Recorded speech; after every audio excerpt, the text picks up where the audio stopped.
हरि ओम।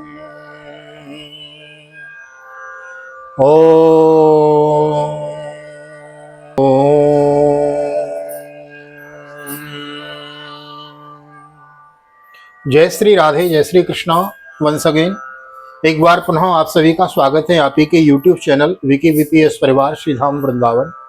मैं राधेश्याम वशिष्ठ हृदय से आप सभी का बहुत बहुत स्वागत करता हूं और ले चलता हूं नित्य की प्रति श्रीमद् भागवत भगवान की शरण में, जिसके अंतर्गत श्रीमद् भागवत की बृहद भागीरथी में हम नित्य अवगाहन कर रहे हैं, जिसके अंतर्गत एक अध्याय की कथा हम नित्य श्रवण कर रहे हैं।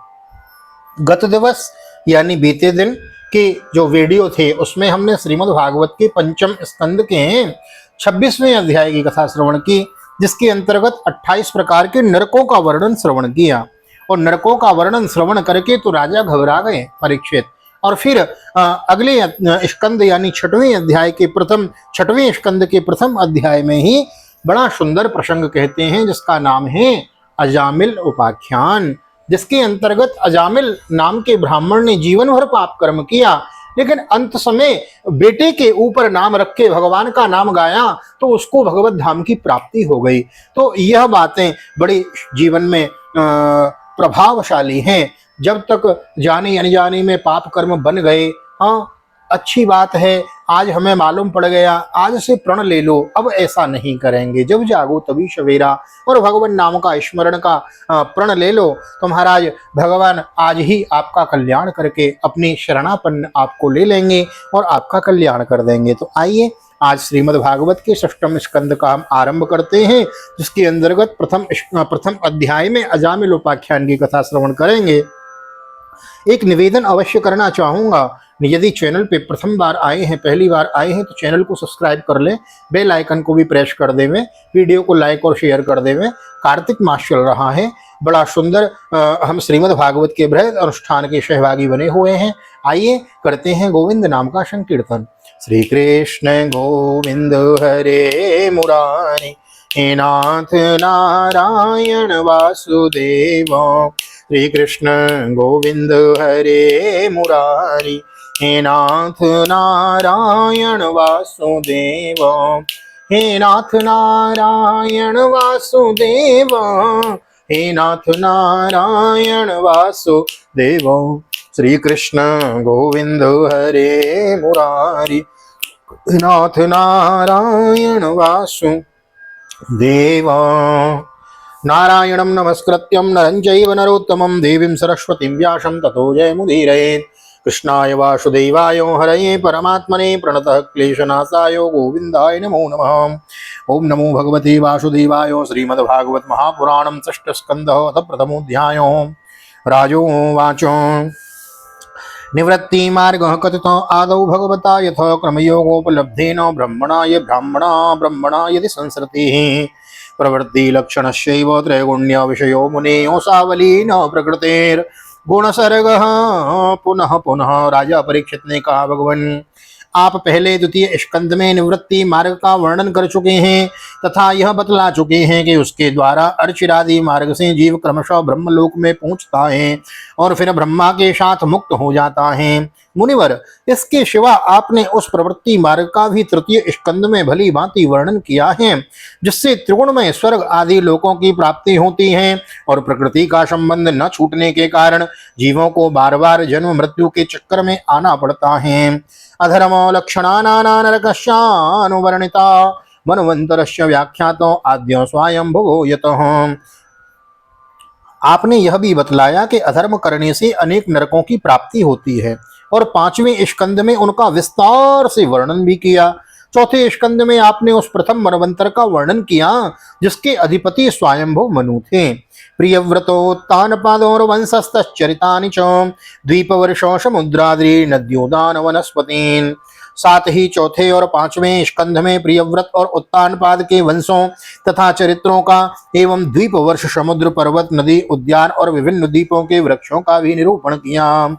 धरामंडल संस्थानम भाग लक्षण मानत ज्योतिषाम विषय विवराणाम च यतेदम सृजत विभु। भूमंडल की स्तुति, उसके द्वीप वर्षादि विभाग, उनके लक्षण तथा परिमाण, नक्षत्रों की स्थिति, अतल वितल आदि भूविवर सात पाताल और भगवान ने इन सब की जिस प्रकार सृष्टि की उसका वर्णन भी सुनाया। अधुनेह महाभागा यथेह नरकान्नरो नानुग्रह यातनान्येयात् तन्मे व्याख्यातुमर्हसि महाभाग। अब मैं वह उपाय जानना चाहता हूँ। आहा, वो जो मैंने बात अभी कथा से आरंभ में कही ना, जिसके अनुष्ठान से मनुष्यों को अनेकानेक भयंकर यातनाओं से पूर्ण नरकों में न जाना पड़े, आप कृपा करके उसका उपदेश कीजिए। श्री सुक उवाचो न चेदेहे वा पचितिम यथा ह्यसः कृतस्य गुर्यान्मन उक्ति पाणिभिः ध्रुवं स वै प्रेत्य नरकानुपेति ये कीर्तिता में भवतस्तिग्मत्यातनो। श्री सुखदेव जी ने कहा, मनुष्य मन, वाणी और शरीर से पाप करता है। यदि वह उन पापों का इसी जन्म में प्रायश्चित न कर ले तो मरने के बाद उसे अवश्य ही उन भयंकर यातनापूर्ण नरकों में जाना पड़ता है, जिसका वर्णन मैंने तुम्हें 5वें स्कंद के अंत में सुनाया है। तस्मात् पुरैवास्विवः पाप निष्कृतो पाप निष्कृतो यतेत मृत्योरविपद्यतात्मनो दोषस्य दृष्ट्वा गुरुलाघवं यथा विसक् चिकित्सेत रुजां निदानवेत्। इसलिए बड़ी सावधानी और सजगता के साथ रोग एवं मृत्यु के पहले ही शीघ्र पापों की गुरुता और लघुता पर विचार करके उनका प्रायश्चित कर डालना चाहिए। जैसे मर्मज्ञ चिकित्सक रोगों का कारण और उनकी गुरुता लघुता जानकर झटपट उनकी चिकित्सा कर डालता है। राजोवाचो दृष्टश्रुताभ्याम यत्पापं जानन्यप्यात्मनोहितं करोति भूयो विवशो प्रायश्चित्तमथो कथम। राजदंड।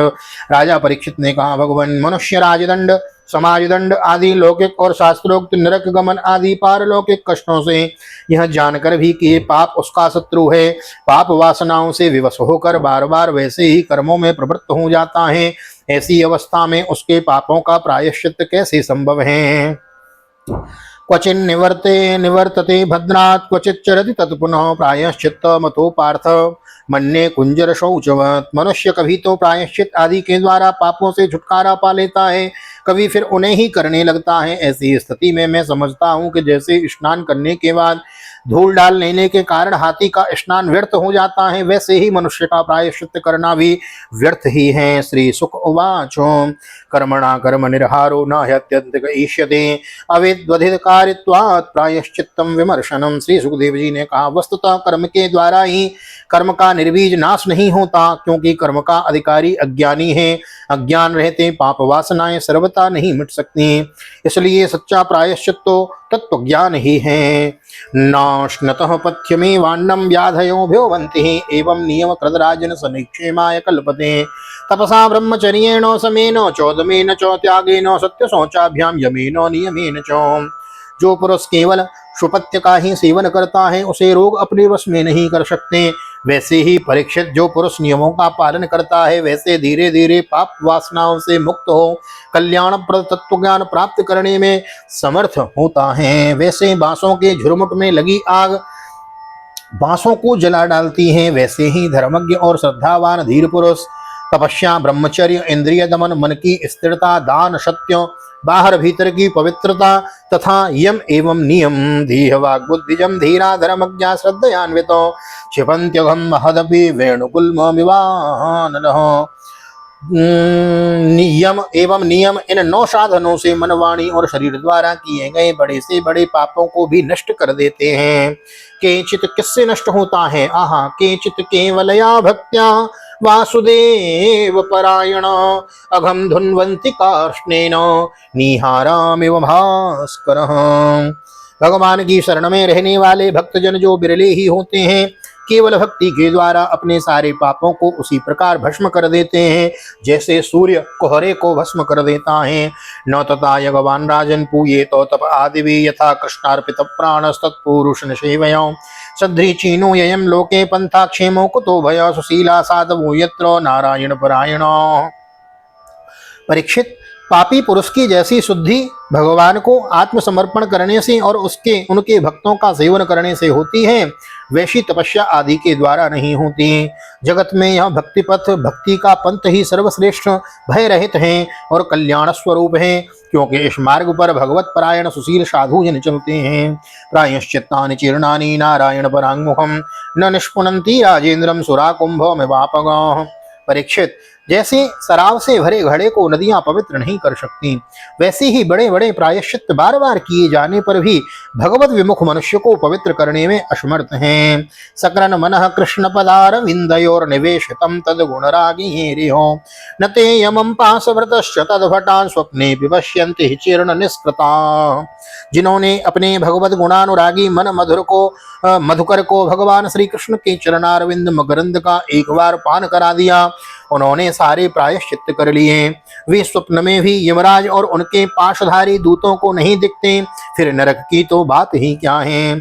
अतः चौदाहरन्ति मम इतिहासं पुरातनम दूतानां विष्णु यमयो संवादस्तम निबोध में।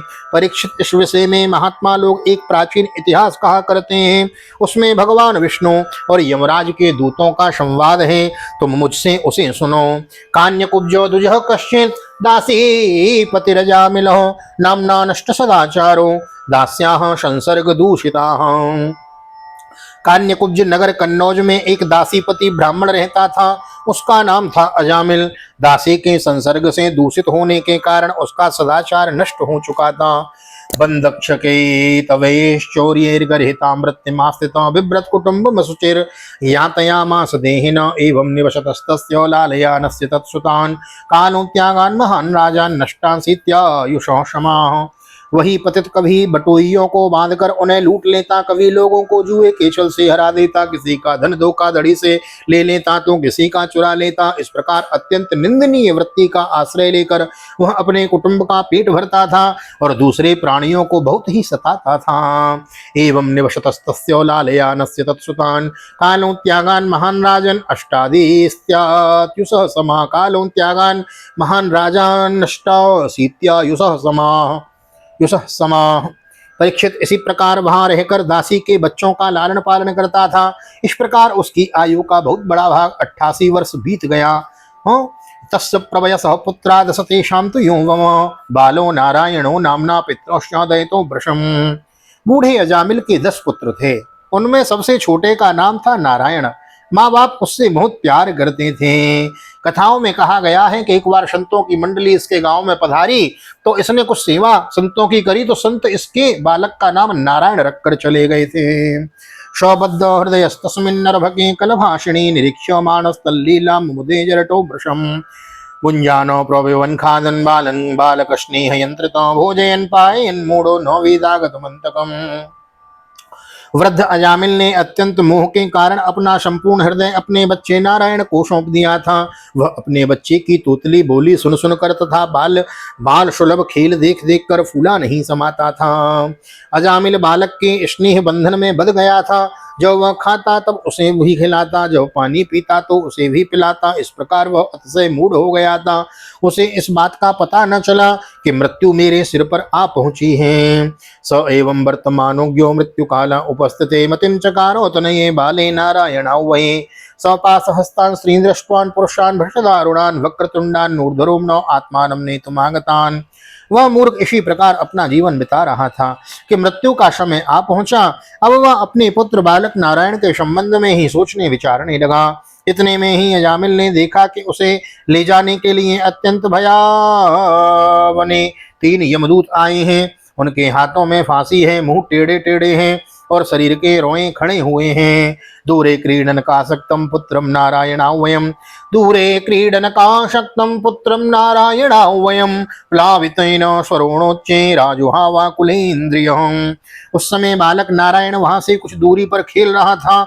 यमदूतों को देखकर अजामिल अत्यंत व्याकुल हो गया और उसने बहुत ऊंचे स्वर से पुकारा, नारायण। निशम्यो म्रियमाणस्य ब्रुवतो हरिकीर्तनम भरतुर्नाम महाराजो पार्षदो सहसापतन। भगवान के पार्षदों ने देखा कि वह मरते समय हमारे स्वामी भगवान नारायण का नाम ले रहा है। उनके नाम से कीर्तन कर रहा है। अतः वे बड़े वेग से झटपट वहां आ पहुंचे। विकर्षतोन्न हृदयान दासीपति रजामिलम दासीपति मजामिलम यम प्रेष्ठान विष्णुदूता वारयामासुरों जसा। भगवान के पार्षदों ने देखा कि हम मरते समय हमारे स्वामी भगवान नारायण का नाम ले रहा है, और उस समय यमराज के दूत दासीपति अजामिल के शरीर से उसके सूक्ष्म शरीर को खींच रहे थे। विष्णुदूतों ने उन्हें बलपूर्वक रोक दिया है। ऊचूर्ण सेदितास्तास्ते वे वस्वतपुरः सराके यूयं प्रतिषेधारो धर्मराजस्य शासनम। उनके रोकने पर यमराज के दूतों ने उनसे कहा, अरे धर्मराज की आज्ञा का निषेध करने वाले तुम लोग हो कौन? कश्यवा कुत आयात कस्मादस्यो निषेधत किम देवा उपदेवा वा यूयं किम सिद्ध सत्तमो। तुम हो कौन? तुम किसके दूत हो? कहां से आए हो? इसे ले क्यों जा रहे हो हमसे? इसे हमें ले जाने से क्यों रोक रहे हो? क्योंकि तुम लोग कोई देवता उपदेवता अथवा सिद्ध श्रेष्ठ हो। तुम कौन हो? सर्वं सर्वे पद्मफला साक्षा पीतकोशे वाससं किरीटिनः कुंडलिनो लसत पुष्कर मालिनो सर्वे च नूतन वयस सर्वे चारु चतुर्भुजा धनुर्संग श्रीगदा शंख चक्राब्जो कक्षक शंख चब्रा चक्राम्बुजा स्त्रियों। हम देखते हैं कि तुम सब लोगों के नेत्र कमल दल के समान कोमलता से भरे हैं। तुम पीले पीले रेशमी वस्त्र पहने हो, तुम्हारे सिर पर मुकुट, कानों में कुंडल और गलों में कमल के हार लहरा रहे हैं। सबकी नई अवस्थाएं, सुंदर सुंदर चार चार भुजाएं हैं। सभी के कर कमलों में धनुष, तरकस, तलवार, गदा, शंख, चक्र, कमल आदि सुशोभित हैं। दिशो वितिमिरालोकं कुर्वन्तस्त्वेन रोचसा किमर्थं धर्मपालस्य किंकरान्नो निषेधतोम। तुम लोगों की अंग कांति से दिशाओं का अंधकार और प्राकृत प्रकाश भी दूर हो रहा है। हम धर्मराज के सेवक हैं, हमें तुम लोग क्यों रोक रहे हो? श्री शुक उवाचो इत्युक्ते यमदूते स्थिर्वासुदेवोक्त कारिणो तान् प्रत्युचु प्रस्येदं मेघ निर्लादया गिरो।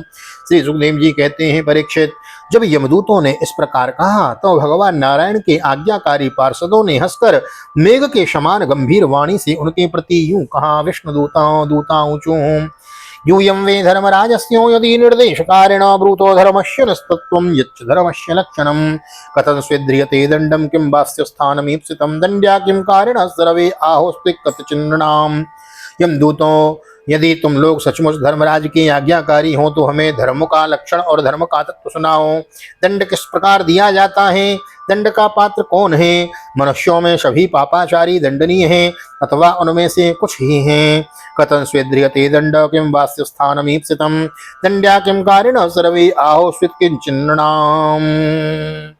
अथवा उनमें से कुछ ही हैं। यमदूताऊचो वेद प्रणेतो धर्मो यदर्वस्तद विपर्ययो वेदो नारायण साक्षात् स्वयं भूरिति सुश्रमो येन स्वधाम्यनि भावारजः सत्त्वतमोमयो गुणानाम क्रियारूपे विभ्यावन्ते यथा तथम। यमदूतों ने कहा, वेदों ने जिन कर्मों का विधान किया है वे धर्म हैं, और जिनका निषेध किया है वे अधर्म हैं। वेद स्वयं भगवान के स्वरूप हैं, वे उनके स्वाभाविक श्वास प्रश्वास एवं स्वयं प्रकाश ज्ञान हैं, ऐसा हमने सुना है। जगत के रजो में, सत्व में और तमो में सभी पदार्थ, सभी प्राणी अपने परम आश्रय भगवान में ही स्थित रहते हैं। वेद ही उनके गुण, नाम, कर्म और रूप आदि के अनुसार उनका यथोचित विभाजन करते हैं। सूर्योग्नि खम मरुद्गावा सोम संध्या नीदिश कम को कालो धर्म इति योते देयस्य साक्षिणः हेतेरधर्मो विज्ञाता स्थानं दंडस्य युज्यते सर्वे कर्मानुरोधेन दंडमर्हन्ति कारिणो। जीव शरीर अथवा मनोवृत्तियों से जितने कर्म करता है उसके साक्षी रहते हैं। सूर्य, अग्नि, आकाश, वायु, इंद्रियां, चंद्रमा, संध्या, रात, दिन, दिशाएं, जल, पृथ्वी, काल और धर्म। एतेर धर्मो विज्ञातो स्थानम दंडस्य युज्यते सर्वे कर्मानुरोधेन दंडमर्हन्ति कारिणः। इनके द्वारा अधर्म का पता चल जाता है और तब दंड के पात्र का निर्णय होता है। पाप कर्म करने वाले सभी मनुष्य अपने अपने कर्मों के अनुसार दंडनीय होते हैं। संभवन्ति हि भद्राणि विपरीतानि चानघो कारिणां गुणसंगोस्ति देहवान् न हि कर्मकृत् येन यावन् यथा धर्मो वेह समीहितो स एव तत्फलं भुङ्क्ते तथा तावदमुत्र वै। निष्पाप पुरुषों, जो प्राणी कर्म करते हैं उनका गुणों से संबंध रहता है, इसलिए सभी से कुछ पाप और कुछ पुण्य होते हैं, और देहवान होकर कोई भी पुरुष कर्म किए बिना रह नहीं सकता। इस लोक में जो मनुष्य जिस प्रकार का और जितना अधर्म या धर्म करता है वह परलोक में उसका उतना ही वैसा फल भोगता है। यथेह देव प्रवरास्त्रे विद्यम उपलभ्यते भूतेषु गुणवैचित्र्या तथान्यत्रानुमीयते। देव शिरोमणियों, सत्वरजतम इन तीन गुणों के भेद के कारण हम लोक में भी तीन प्रकार के प्राणी दिख पड़ते हैं, पुण्यात्मा, पापात्मा और पुण्य पाप दोनों से युक्त, अथवा सुखी दुखी और सुख दुख दोनों से युक्त। वैसे ही परलोक में भी उनकी त्रिविधता का अनुमान किया जाता है। वर्तमानोन्यो कालो गुणाभिज्ञापको यथा एवं जन्मान्यो रेतो तद्धर्मा धर्म निदर्शनम। वर्तमान समय ही भूत और भविष्य का अनुमान करा देता है, वैसे ही वर्तमान जन्म के पाप पुण्य भी भूत और भविष्य के जन्मों के पाप पुण्य का अनुमान करा देते हैं। मनसैव पुरे देवे पूर्व रूपम विपश्यते अनुमीमास्तते पूर्वम मनसा भगवान जो। हमारे स्वामी अजन्मा भगवान सर्वज्ञ यमराज सबके अंतःकरणों में ही विराजमान हैं, इसलिए वे अपने मन से ही सबके पूर्व रूपों में देख लेते हैं।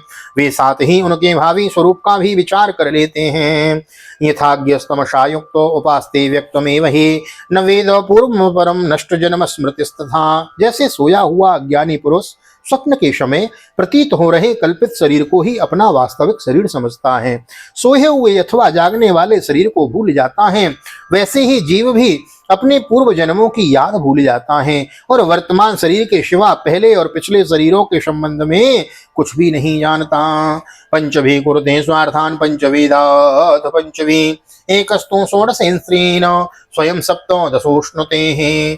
सिद्ध पुरुषों, जीव इस शरीर में 5 कर्मेंद्रियों से लेना देना, चलना फिरना आदि काम करता है और 5 ज्ञानेंद्रियों से रूप रस आदि 5 विषयों का अनुभव करता है। 16वें मन के साथ 17वां वह स्वयं मिलकर अकेले ही मन, ज्ञानेंद्रिय और कर्मेंद्रिय इन तीनों के विषयों को भोगता है। तदैतत् षोडशकलं लिंगम शक्तित्रयम् दत्तेनो संस्कृतिं पुंसं हर्ष शोको भयार्दितम्। जीव का यह 16 कला और सत्वादि 3 गुणों वाला लिंग शरीर अनादि है। यह जीव को बार बार हर्ष शोक भय पीड़ा देने वाले जन्म मृत्यु के चक्कर में डालता रहता है। देयज्ञोजित षड्वर्गो नेक्षण कर्माणि कार्यते कोशकारो एव आत्मानं कर्मणाच्छाद्य मुह्यति नहि कश्चित् क्षणमपि जात तिष्ठन्त कर्मकृत कार्यते एव सकर्म गुणैः स्वाभाविकैर्बलात्। ये जो श्लोक है 53 नंबर का यह श्लोक श्रीमद् भगवद गीता में भी भगवान कृष्ण कहते हैं कि बिना कर्म किए तो व्यक्ति रह नहीं सकता ना, कुछ ना कुछ कर्म तो करता ही रहता है। मान लो कुछ नहीं कर रहा, बैठा है तो उसका मन चला हुआ है, मस्तिष्क चल रहा है, तो मन से मस्तिष्क से कर्म होता रहता है, तो बिना कर्म किए व्यक्ति रहता नहीं। तो जब हम बिना कर्म किए नहीं रह सकते तो क्यों ना अच्छा कर्म करें, क्योंकि सत्कर्म करें, क्योंकि सत्कर्म नहीं करेंगे तो बुरा तो अनायास हो जाएगा। वो ये श्लोक श्रीमद् भागवत में भी है और श्रीमद् भगवद गीता में भगवान कृष्ण अर्जुन को कहते हैं। अर्थात अर्थ सुनिए, कोई शरीरधारी जीव बिना कर्म किए कभी एक क्षण भी नहीं रह सकता।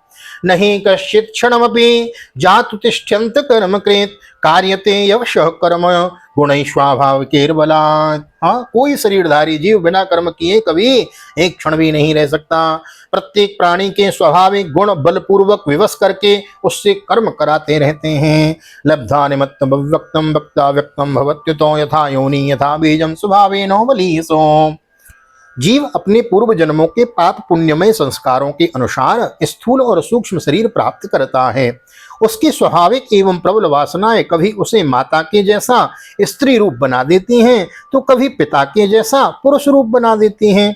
एष प्रकृत संगेन पुरुषस्य विपर्ययो आसीत् स एव नचिरादो ईश संगाद् विलीयते। प्रकृति का संसर्ग होने से ही पुरुष अपने को अपने वास्तविक स्वरूप के विपरीत लिंग शरीर मान बैठा है। यह विपर्य भगवान के भजन से शीघ्र ही दूर हो जाता है। अयम ही श्रुत संपन्नो शीलव्रत गुणालयो धृतव्रतो मृदुदान्तो सत्यवान मंत्र विच्छुचि गुरुवज्ञो तिथि वृद्धानां शुश्रूषुर निरहंकृतो सर्वभूत सुहृत् साधुर मित्रवागन सूयको। देवताओं, आप जानते ही हैं कि यह अजामिल बड़ा शास्त्रज्ञ था। शील, सदाचार और सद्गुणों का तो यह खजाना ही था। ब्रह्मचारी, विनयी, जितेंद्रिय, सत्यनिष्ठा, मंत्रवेत्ता और पवित्र भी था। इसने गुरु, अग्नि, अतिथि और वृद्ध पुरुषों की सेवा की थी। अहंकार तो इसमें था ही नहीं। यह समस्त प्राणियों का हित चाहता, उपकार करता, आवश्यकता के अनुसार ही बोलता और किसी के गुणों में दोष नहीं ढूंढता था। एकदासो वनम यातो पितरन् संदेश कृद्विजो आदायो तत आवृत्यो फल पुष्प समित कुशान ददर्शो कामिनम कंश्चित क्षुद्रम स भुजिष्ययो पीत्वा च मधुमेरेयम मदा घूर्णित नेत्रयो। एक दिन यह ब्राह्मण अपने पिता के आदेशानुसार वन में गया। वहां से फल फूल शमिधा तथा कुश लेकर घर के लिए लौटा। लौटते समय इसने देखा कि एक भ्रष्ट शूद्र जो बहुत कामी और निर्लज्ज है, शराब पीकर किसी वेश्या के साथ विहार कर रहा है। वेश्या भी शराब पीकर मतवाली हो रही है। नशे के कारण उसकी आंखें नाच रही हैं। वह अर्धनग्न अवस्था में हो रही है। मत्तया विसलस्थिन विसलत्थिनिव्या व्यपेतम निरपत्रपम क्रीडन्तम अनुगायन्तम हसन्तम मनयांतिके। मत्तया विसलन्थिनिव्या व्यपेतम निरपत्रपम क्रीडन्तम अनुगायन्तम हसन्त्यो मनयांतिके। वह अर्धनग्न अवस्था में हो रही है। वह शूद्र उस वेश्या के साथ कभी गाता, कभी हंसता, कभी तरह तरह की चेष्टाएं करके उसे प्रसन्न करता है। दृष्ट्वा त्वं कामलिप्तेन बाहुना परिरम्भितां जगामो यच्छयोवसं सहसैव विमोहितो स्तम्भयन्नात्मनात्मानं यावत् सत्त्वं यथा श्रुतं न ससाको समादातुं मनो मदन वेपितम्। यद्यपि निष्पाप पुरुषों शूद्र की भुजाओं में अंग रागादि कामोदीपक वस्तुएं लगी हुई थीं, वह उनसे उस उल्टा का आलिंगन कर रहा था। अजामिल उन्हें इस अवस्था में देखकर सहसा मोहित और काम के वश हो गया। यद्यपि स्तम्भनात्मनात्मानं यावत् सत्त्वं यथा श्रुतं न ससाकौशमाधातुं मनो मदन वेपितम्। यद्यपि अजामिल ने अपने धैर्य और ज्ञान के अनुसार अपने काम वेग से विचलित मन को रोकने की बहुत बहुत चेष्टाएं की, परंतु पूरी शक्ति लगा देने पर भी वह अपने मन को रोकने में असमर्थ रहा। तन्निमित्तस्तमर्व्याजो ग्रहग्रस्तो विचेतनो तामेव मनसा ध्यायन् स्वधर्माद्विररामः। उस वेश्या को निमित्त बनाकर काम पिशाच ने अजामिल के मन को ग्रस लिया। इसकी सदाचार और शास्त्र संबंधी चेतना नष्ट हो गई। अब यह मन ही मन उसी वेश्या का चिंतन करने लगा और अपने धर्म से विमुख हो गया। तामेव तोषयामास पित्रेणार्थेन यावतो ग्राम्येर मनोरमे कामे प्रसीदेतो यथा तथा। अजामिल सुंदर सुंदर वस्त्र आभूषण आदि वस्तुएं जिनसे वह प्रसन्न होती ले आता, यहाँ तक कि इसने अपने पिता की सारी संपत्ति देकर भी उसे उस उल्टा को रिझाया। यह ब्राह्मण उसी प्रकार की चेष्टा करता जिससे वह वेश्या प्रसन्न हो सके। विप्राम स्वभार्याम अप्रोढ़ाम कुले महतिलंबिताम विसर्जाचिरात् पापम स्वैरिण्यापांग विद्धि। उस स्वच्छंदचारिणी कुलटा गीत रची चितवन ने इनके मन को ऐसा लुभा लिया कि इसने अपनी कुलीन नवयुवती और विवाहिता पत्नी का ही परित्याग कर दिया। इसके पाप के भी भला कोई सीमा है। यतस्ततश्चोपनिन्ये न्यायतो धनम बभाराश्या कुटुम्बिन्याम कुटुम्ब्यम बंदधीरयम। यह बुद्धि न्याय से अन्याय से जैसे में जहाँ कहीं से धन मिलता वहीं से उठा लाता, उस वैश्या के बड़े कुटुंब का पालन करने में ही यह व्यस्त रहता था। यदसौ शास्त्रमुल्लंघ्यो स्वैराचार्यार्यगर्हितः अवतरतो चिरम कालम अघायो रुसचिरमलात्। इस पापी ने शास्त्र ज्ञान का उल्लंघन करके स्वच्छंद आचरण किया। यह सत्पुरुषों के द्वारा निंदित है। इसने बहुत दिनों तक वेश्या के मल समान अपवित्र अन्न से अपना जीवन व्यतीत किया। इसका सारा जीवन ही पापमय हो गया। तन एनो दंडपाणे सकाशम कृत किलपिशम नैश्यामो कृत निर्वेशम यत्र दंडे न शुध्यति। इसने अब तक अपने पापों का कोई प्रायश्चित भी नहीं किया है, इसलिए अब हम इस पापी को दंडपाणे भगवान यमराज के पास ले जाएंगे। वहां यह अपने पापों का दंड भोगकर शुद्ध हो जाएगा। सुस्त श्रीमद्भागवते महापुराणे पारमहंस्यां संहितायां षष्ठ स्कंदे अजामिलोपाध्यायने प्रथमोत्सवः श्री बालकृष्ण चरणार्पणमस्तु। श्री राधा कृष्ण युगल चरणार्पणमस्तु। कृष्णाय वासुदेवाय हरे परमात्मने प्रणतक्लेशनाशाय गोविंदाय नमो नमः। हरे कृष्ण कृष्ण कृष्ण हरे हरे, हरे राम राम राम हरे हरे। राधे कृष्ण कृष्ण कृष्ण राधे राधे, राधे श्याम श्याम श्याम राधे राधे। राधा गोविंद भगवान की जय। श्री राधा सर्वेश्वर भगवान की जय। श्री निम्बार्क भगवान की जय। श्रीमद्भागवत महापुराण की जय। श्री वेदव्यास जी महाराज की जय। श्री सुखदेव जी महाराज की जय। राजा परीक्षित जी महाराज की जय। राजा रामचंद्र भगवान की जय। श्री हनुमान जी महाराज की जय। गोवर्धन नाथ की जय, यमुने महारानी की जय, वृंदावन बांके बिहारी लाल की जय, गैया मैया की जय, तुलसी मैया की जय, अपने अपने माता पिता की जय, सदगुरुदेव भगवान की जय, आज के आनंद की जय, कार्तिक मास की जय, दामोदर मास की जय, आज के आनंद की जय। जय जय श्री राधे, जय जय श्री राधे, जय जय श्री राधे श्याम, जय जय राधे, जय जय श्याम, सबको मिले वृंदावन धाम। ऐसी प्रार्थना ठाकुर जी के चरणों में। यहाँ तक वीडियो में बने हैं तो वीडियो को लाइक और शेयर कर दीजिए, कमेंट में भागवत भगवान की जय लिख दीजिए। हम आप बड़भागी हैं, कार्तिक मास में श्रीमद् भागवत की बृहत कथा श्रवण कर रहे हैं और भी मैं प्रयास कर रहा हूं आपको वृंदावन से जोड़े रखने का। जितनी देर आप वीके वीपीएस परिवार की वीडियो देख रहे हैं, मानो उतनी देर आप वृंदावन में बैठे हैं, मानो उतनी देर आप वृंदावन से जुड़े हैं। भागवत निकेतन से आपको भागवत की कथा श्रवण करने को मिल रही है। दामोदर मास चल रहा है, उसके अंतर्गत में दामोदर कार्तिक मास की महात्म कथा भी आपको देने का प्रयास कर रहा हूं। आप उसका बड़ा अच्छा रिस्पॉन्स मिल रहा है, कमेंट आते हैं तो मैं उनको हार्ट करके और सुंदर सुंदर उनकी रिप्लाई भी करता हूं। तो आप अधिक से अधिक शेयर कीजिए। हाँ, कार्तिक मास की जो कथा है ना, उसको भी श्रवण कीजिए, तुलसी के नीचे दीपदान कीजिए। और यदि आपको समय नहीं है तो देखो, मैंने दीपदान की भी वीडियो दी है ना, ऑनलाइन दीपदान करके। तो मैं यमुना जी पे दीपदान कर रहा हूँ, आप मानसिक रूप से बस देखिए वीडियो को, ध्यान कीजिए वृंदावन में है और आपका बस घर बैठे आप देखिए, आपको दीपदान का भी लाभ मिल रहा है। तो सारी वीडियो को देखिए, मिस मत कीजिए, नोटिफिकेशन आए उसको शेयर कीजिए, लोगों को बांटिए। जिस आनंद का अनुभव आप कर रहे हैं वह आनंद औरों को भी प्रदान कीजिए। इसी प्रकार इस फैमिली के सदस्य बनने के लिए आपको बहुत बहुत हृदय से धन्यवाद। मिलते हैं अगली वीडियो में, अजामिल उपाख्यान की आगे की कथा श्रवण करेंगे। कंटिन्यू बने रहिए और मिलते हैं अगली वीडियो में। तब तक के लिए भागवत निकेतन से मैं राधेश्याम वशिष्ठ आपको हृदय से प्यार भरी जय श्री राधे, जय श्री कृष्ण, हरि ओम।